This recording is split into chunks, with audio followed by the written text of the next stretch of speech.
കാരണം കേരളത്തിലെ 6 പതിറ്റാണ്ട് കാലം കേരളത്തിലെ കമ്മ്യൂണിസ്റ്റ് പാർട്ടിയെ നയിച്ച ഒരാളാണ്.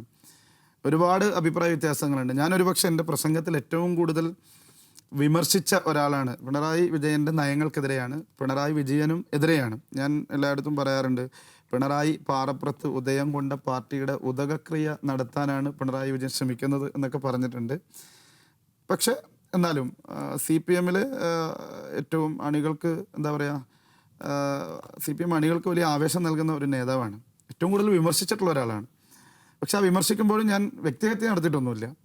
രാഷ്ട്രീയപരമായി അദ്ദേഹത്തിൻ്റെ നയങ്ങളോട്, നിലപാടുകളോട്, അദ്ദേഹത്തിൻ്റെ ചില രീതികളുണ്ടല്ലോ, ഇപ്പം പെരുമാറുന്ന രീതികൾ, ധാർഷ്ട്യത്തിന്റെ ഭാഷയുണ്ടല്ലോ, വീട്ടിൽ പോയി പറയുമെന്നുള്ളതൊക്കെ പ്രചാരണം അതെനിക്ക് ഒരുപാട് ഗുണം ചെയ്തിട്ടുണ്ട്. അതുകൊണ്ട് കുറച്ച് വോട്ടുകൾക്ക് നന്ദിയുണ്ട്.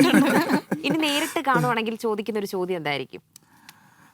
ഒന്നുമില്ല, അങ്ങനെ ചിരിക്കും. എന്തായാലും ആദ്യം കാണുമ്പോൾ ചിരിക്കും, സുഖമാണെന്ന് ചോദിക്കും. കാണാൻ അവസരം കിട്ടിയിട്ടില്ല, കിട്ടുമെന്നുള്ള പ്രതീക്ഷയില്ല. കുറച്ച് ആളുകളൊക്കെ ഇങ്ങനെ ചോദിക്കുന്നുണ്ട് എന്തായിരിക്കും പിണറായി വിജയനോടുള്ള പാർട്ടിക്ക് വേണ്ടി അദ്ദേഹം എടുക്കുന്ന രാഷ്ട്രീയ നിലപാടുകളെ ഇപ്പോൾ കോൺഗ്രസ് എതിർക്കുന്നിടത്തോളം കാലം ഞാനും എതിർത്തുകൊണ്ടേയിരിക്കും. പ്രത്യേകിച്ചൊരു താല്പര്യമോ ഇതോ അദ്ദേഹത്തോടില്ല. മലയാളികൾക്കെതിരെ അദ്ദേഹം എടുക്കുന്ന എല്ലാ നിലപാടുകളെയും വിമർശിച്ചു കൊണ്ടേയിരിക്കും.